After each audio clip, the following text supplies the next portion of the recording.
So you have 4 seconds. 4 seconds that will make or break you, especially if you were doing outbound. And that's why today we are going to be covering step 1 of the Inception 8-step flow.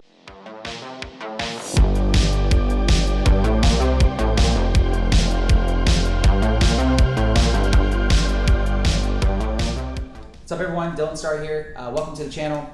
We're going to be covering everything on my sales process that I use for our team, our organization, as well that I've taught to other teams and trained closers on.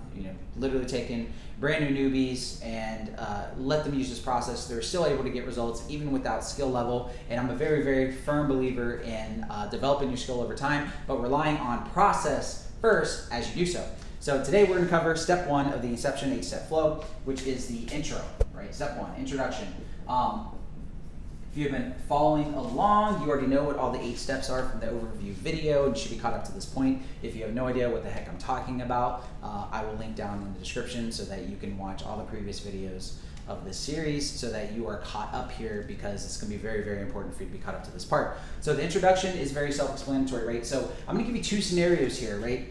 If you're watching this and you are, pain to say, an inbound user, then obviously inbound is going to have a different intro than outbound, right?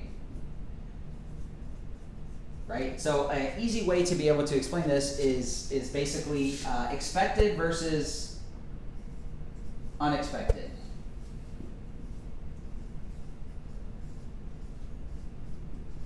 Right? So if you are in a position, which I encourage everyone to be in the position, where you really master an introduction for unexpected, right? This is going to be a completely different level of skill that's going to provide you with significantly more revenue and income than just focusing on expected, right? Why would I kind of do like the whole thing is because people that just pride themselves in being someone who just deals with inbound as this like amazing achievement, when really it's the bottom of the barrel, right? You're going to be far more valuable to an organization, far more valuable to yourself if you have your own business, if you also mastering outbound. And just understand too, in the introduction of outbound, it does not have to be the case of like cold calling. I mean, we pride ourselves with our organization, right? I'm partnered with Laura, who is the founder of Viral Growth Media, which is a very well-known performance-based agency out there, and we have very, very high-ticket products and services, and we are really, really good at converting cold traffic, right?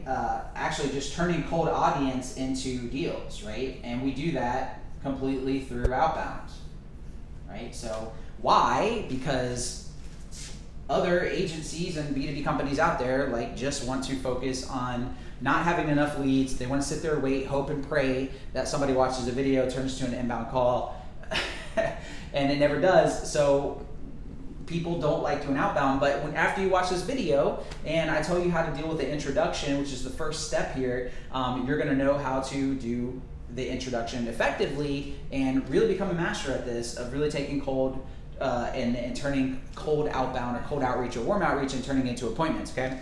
So let's talk about the 4 seconds. One of the best sales books that I always recommend to people, it's literally my favorite book when it comes to any of this stuff, is going to be it's called Pitch Anything by Oren Klaff. Highly recommend you get that book. And in the book, he talks about how the brain has 3 stages, right? And the first stage is that people go to in the middle of the brain is called the crocodile brain, the croc brain, right? So as human beings, with the layers of our brain, we go from crocodile to emotional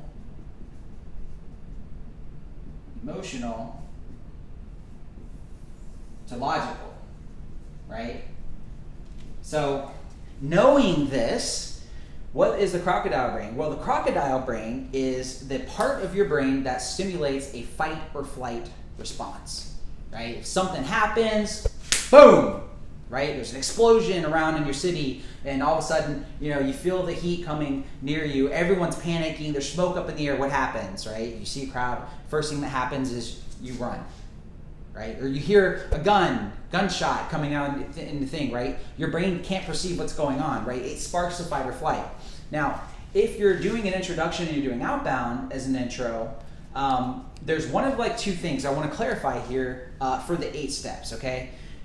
If you're doing outbounds and you're closing for yourself or somebody else, and it is a like premium high ticket, you want to outbound and schedule a call, and you don't want to do this on the actual phone. You don't do the rest of the steps now because you're doing high ticket. You want to actually, your only goal of doing the introduction on outbound is to get a booked appointment. Now, I have trained teams for other influencers where they had products and from webinars that were anywhere from $9.97 to $19.97, so $1K to $2K. And we have successfully gone through the entire 8 steps on the spot, out of the blue, calling a warm audience that was leveraged from a webinar, and we're able to close deals. So kind of that 1K to 2K range is cool to continue with the rest of the steps, but if you're doing outbound for a premium high ticket price, anything above that, I would say the goal here of doing outbound is, in the intro, is to get the booked appointment.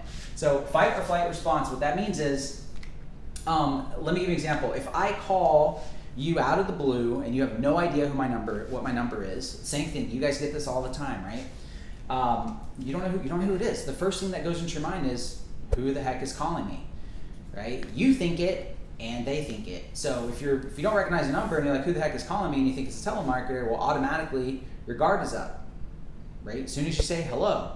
The mistake that a lot of people make when it comes to the introduction, especially in outbound, is that they do this thing where they'll be like, hey, is this so-and-so?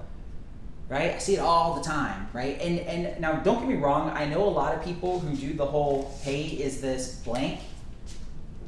Hey, is this Bob?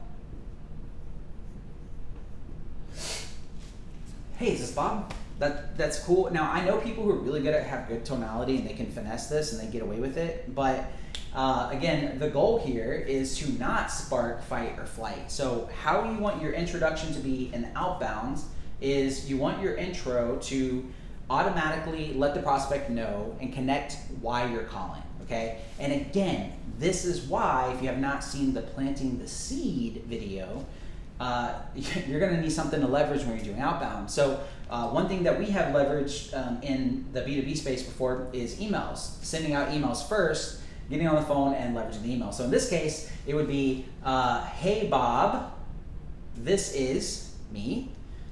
Hey Bob, this is Dylan, calling in regards to the email conversation that we had talking about XYZ, right? And I would flow immediately. So when it comes to the introduction, what you want to do to avoid fight or flight, you don't want there to be an awkward pause. So no awkward pauses, no pause. You don't have to rush it. You don't have to talk fast, right? So got my boy Fung over here, right? Hey Fung, this is Dylan. I'm just calling in regards to the email conversation we sent you earlier to see, if you're able to look it over, right? Compared to, hey, is this Bob? Pause, right? And then now, if Bob doesn't know who the heck this is, yes, who is this? Damn it, right? What just happened? You literally just increased resistance in the crocodile brain because there's just uncertainty. They don't know who the heck you are. So the faster in the beginning of a conversation when you're doing outbound that you actually relay the reason why you're calling. So again, let me give you an example. Some of you that are watching this, maybe you guys are in an inbound position, okay? And you're limited by your income. Maybe you only get 5 to 7 appointments a week, or let's say 10 for easy math, right? And out of your 10 calls a week as an inbound sales rep, you have a 40% no-show rate. So 40% don't show up, which means 6 people show up every single week, which is your at-bats to be able to close deal and get revenue.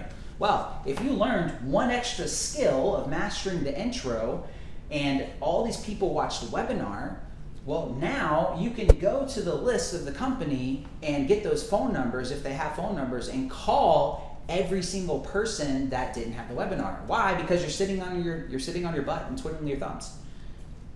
Right? Your income is literally limited. You have to rely on somebody showing up, right? Or vice versa. What if you have to outbound and somebody didn't show up? Maybe they no-showed, right? They don't recognize your number. You still want to get into the habit of not sparking the fight or flight part of their brain in the introduction, right? So in the case of a webinar, I will give you guys a huge gold nugget is just like in the previous video, planting the seed, you want to leverage the webinar. So in this case, or the influencer. So let's say this was, again, example in previous videos, we're talking about Mark Cuban, right? Mark Cuban, and let's say he is selling a $10,000 product on investing, right? Investing. And you work for Mark Cuban's company. And Mark Cuban did a webinar. And at the end of this webinar, if someone wants to learn how to invest like Mark Cuban, they have the opportunity to book a call with the team. Well, you have a whole list of people and you're like, you know what, I want to make more money. You go to your boss and you're like, listen, I'm getting a 40% no-show rate and I really want to master, I really want more at-bats. I really see if I can close some deals. Can I get the list of everyone that watched the webinar but did not book a call, right? Which means this falls into the unexpected category, right? Obviously, if someone books a call, they know you're calling them. But if they don't, it's unexpected. So in the introduction, you would lean and leverage the webinar. So literally you say, hey Bob, this is Dylan from Mark Cuban's team. Listen, Mark wanted me to reach out in regards to the training video you watched on how to invest blah, blah, blah, right? Whatever the heck the title of the webinar is, and how to be a master investor and yada, yada. And we noticed that you didn't get a chance to book a call with our team. Yeah, Mark just wanted me to reach out and see if you had any questions. Did you get a chance to watch the webinar? So, one key thing in this example that I just gave you is notice how when I reach out, I didn't have an awkward pause. I didn't say, before asking if they watched the webinar, I didn't say, hey, is this Bob? Yes, this is Bob. Who the heck is this, right? Fight or flight response.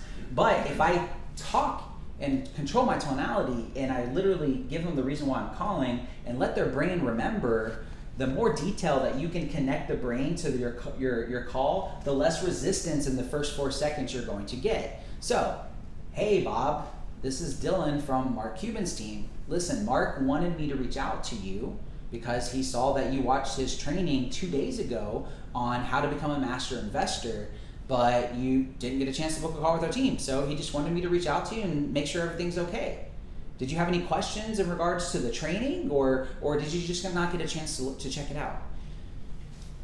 You see how that flows? You see how there's like really like no response compared to somebody else who just be like, oh, hey, is this Bob? Right? You know, did you watch the webinar? What'd you think of the product? Right? Why didn't you buy?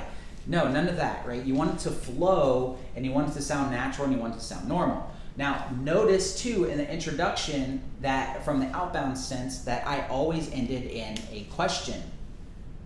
Question. Right? In that example, I always try to avoid the fight or flight response of the croc brain, and you want to be able to end in a question. So in this example, I literally just say, hey, did you get a chance to watch the webinar? So what's happening is, and in their brain, like they're literally thinking everything you said. Wait a second, I remember I did just watch a webinar 2 days ago. Oh, of course they know who Mark Cuban is. Just lean on Mark Cuban. Wait, Mark wanted them to reach out.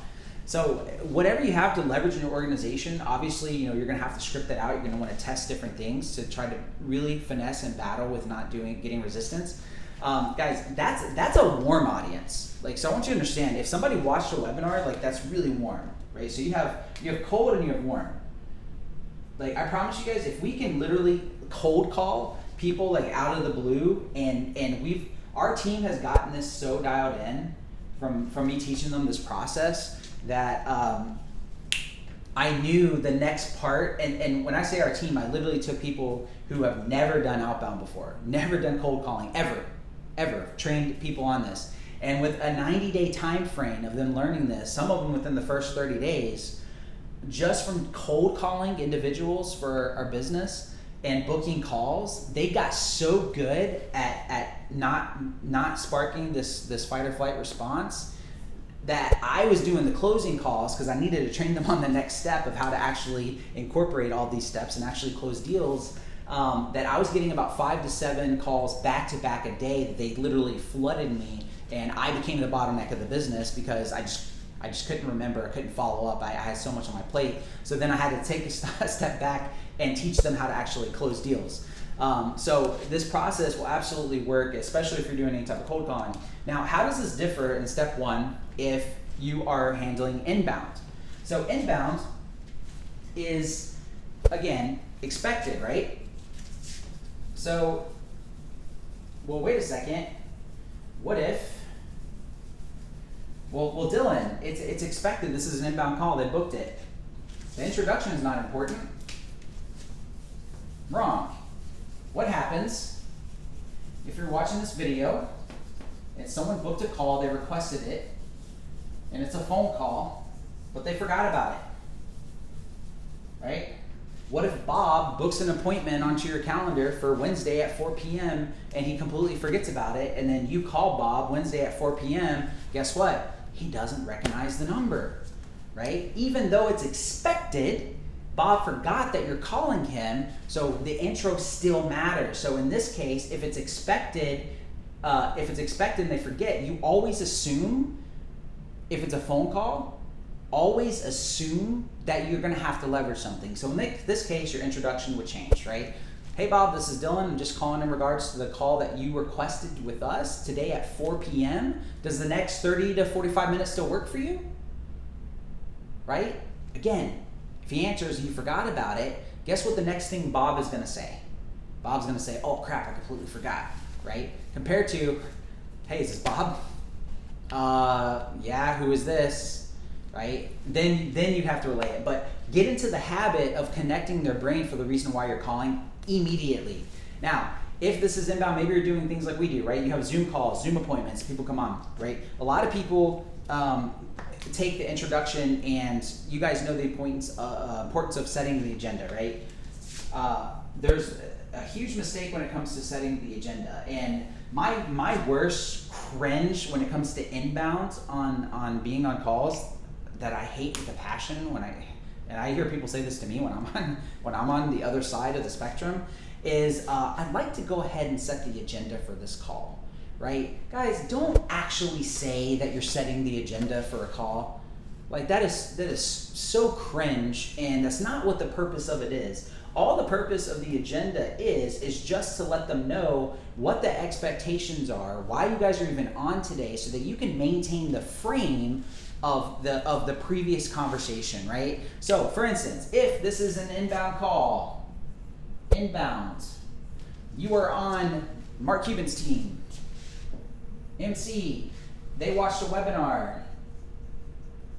At the end of the webinar, you know Mark Cuban said, hey, if you're interested in being part of the Master Investing Program and you want to see if it's going to be a good fit, make sure you book a call with our team so we can go into what you have going on, what your history is on investing, what your experience level is, and whether or not this will even be a good fit for you, right?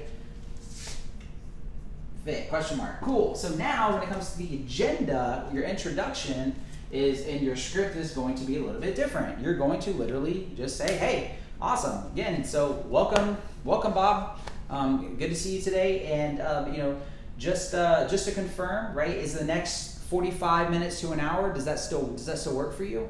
Yeah, it does. Cool. Now, guys, I know some people, when it comes to this, they like doing the whole like small talk, right? Which is fine. I have no issue with the whole like small talk. But one thing I do want to get into like understanding is don't take time doing this cringe stuff like asking about what the weather is like or what is it like in your city and all that stuff. That's not necessary, and it builds up a different type of rapport. Like, it's cool to be on a level playing field, and don't overdo it. So in the beginning of a conversation, it's okay to make a little bit of small talk. Maybe your team just won. Like sometimes right now, as of today that I'm recording this, we just had the Tampa Bay Lightning win their second consecutive Stanley Cup. Right, so two in a row, right? So when I'm on a closing conversation in the very beginning, right, I'd be like, yeah, they'll be like, most people say, well, how's your day? I'm like, oh man, it's great.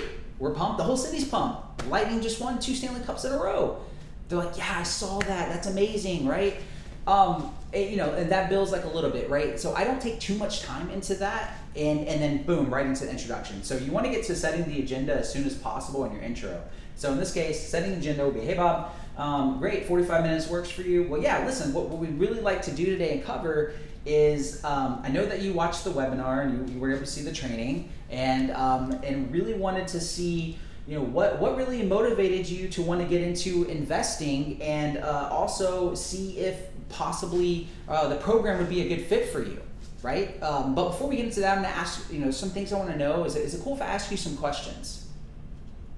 Great, right? So typically what I'd like to do and what I'd like to teach, it's not 100% mandatory.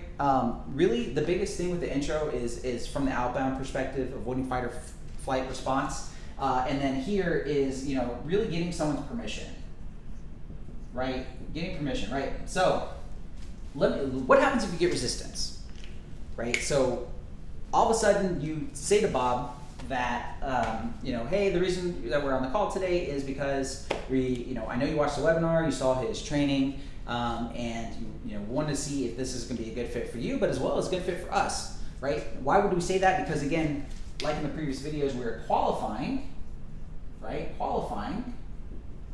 The goal here in the introduction agenda is I'm not here to tell Bob why this program is amazing for him, right? I'm here to see why Bob is interested in learning how to invest in the first place. Why does he think that Mark Cuban is going to be the right fit for him, which is going to be involved into step 2. I'm not going to cover that here. That's going to be in a separate video.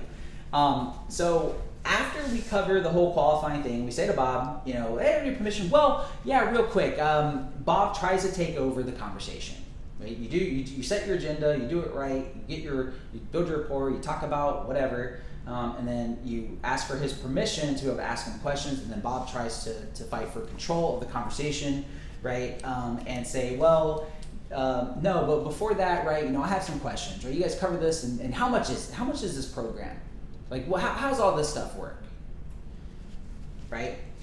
What you absolutely do not do is, if you saw the previous video and you know the overview of the steps, we do not jump into the close. The close, which is step 8, the final step, we do not tell them the price of the program, because your job is to see if they are a good fit and qualify for the program.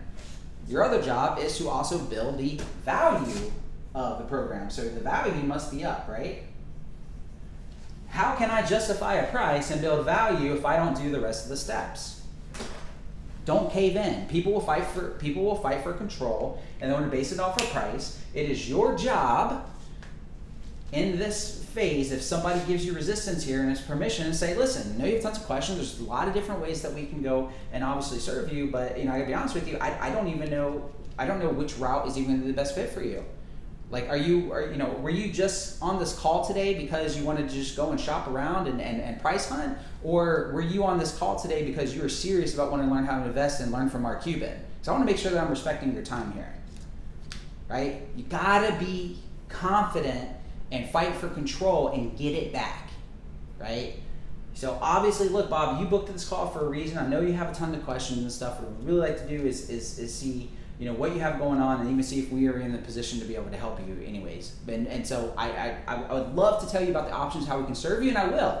But first, I need to see what path that we can even serve you on. So what I'd like to do is just ask you a few questions, right? Is that okay? Is it cool if I ask you a few questions? Great. So make sure that you're not letting somebody take control of the conversation. You're still going to hold the qualifying frame because you're the expert, you're the closer. And you don't just jump into the last step, which is going to be step 8. So I know that was a lot. I know you guys probably have a million questions. There's so many different scenarios that will come up, and literally mastering the intro, especially from an outbound perspective, is an art. It is something that you must take action on to develop and get better and better and better over time. And do not just watch these videos and not apply them, right? You must be able to take action to learn and master the introduction, and you're going to get better and better every single time. If you have questions about anything related to this, or maybe you have a specific scenario, guys, feel free, put it down in the comments below. I'll be happy to answer your question and cover anything I can. If there's anything in regards to this that you would like covered and answered in a future video, happy to do that for you as well. Make sure to get notified when the next videos of step 2 and everything else comes out, that you are subscribed to the channel, turn on your notifications so you get notified. And I will see you guys in the next video. Appreciate your support. Have a great day.